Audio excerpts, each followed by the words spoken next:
মানুষের জীবনের অভাব দূর হয় না পাঁচটি কারণে। কোনো পরিবারের নারীর মাঝেও যদি এই পাঁচটি কারণের একটা কারণ থাকে, তাহলে ওই পরিবারে অভাব দূর না হওয়ার জন্য এটা যথেষ্ট হতে পারে। খুব মারাত্মক একটা বিষয়। আমাদের পাঁচটি বদখাসলত এমন রয়েছে, এগুলোর জন্য আমাদের অভাব দূর হয় না, অর্থাৎ রিজিকের বরকত পাওয়া যায় না। বরকত আমাদের কয়েকটা কারণে হয় না। তার মধ্যে এক নাম্বার হচ্ছে, কোনো পরিবারে যদি এটা থাকে যে পরিবারের মধ্যে নাশকরি করার প্রবণতা থাকে, বিশেষ করে কোনো নারীদের মধ্যেও যদি এটা থাকে নাশকরির প্রবণতা কোনো পরিবারে মানুষদের থাকলে, এই বদখাসলতের জন্য তো ওই পরিবার থেকে অভাব দূর হয় না। কেননা শুকরিয়া আদায় করলে নেয়ামত বাড়ে। আল্লাহ রাব্বুল আলামিন জানিয়েছেন সূরা ইব্রাহিম ৭ নম্বর আয়াত, লা ইন শাকারতুম লা আযীদান্নাকুম, if you grateful to almighty Allah সুবহানাহু ওয়া তাআলা, Allah will increase your ability. আপনি যদি আল্লাহর নিয়ামতের শুকরিয়া আদায় করতে পারেন, আল্লাহ রাব্বুল আলামিন আপনার জীবনের সমস্ত নিয়ামত আস্তে আস্তে বাড়ায় দিবে।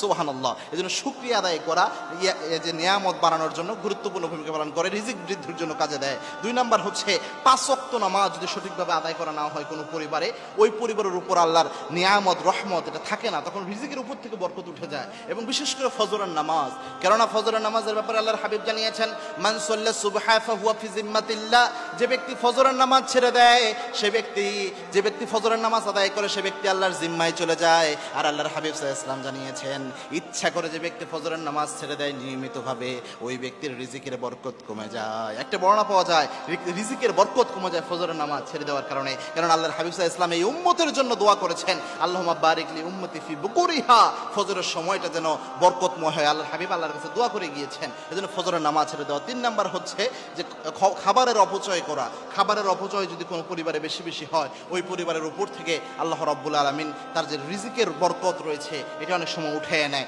৪ নাম্বার হচ্ছে, কোনো পরিবারে ছবি বা মূর্তি থাকা, কেননা ছবি মূর্তি কোনো ঘরে থাকলে ওই ঘরে কিন্তু রহমতের ফেরেশতা যায় না। এবং কি আল্লাহর হাবিব জানিয়েছেন সুস্পষ্টভাবে, লা ইয়াদখুলুল মালাইকাতু বাইতুন ফি কালবি আও সূরা, কোন ঘরের মধ্যে যদি ছবি থাকে, মূর্তি থাকে, কুকুর থাকে, ওই ঘরের মধ্যে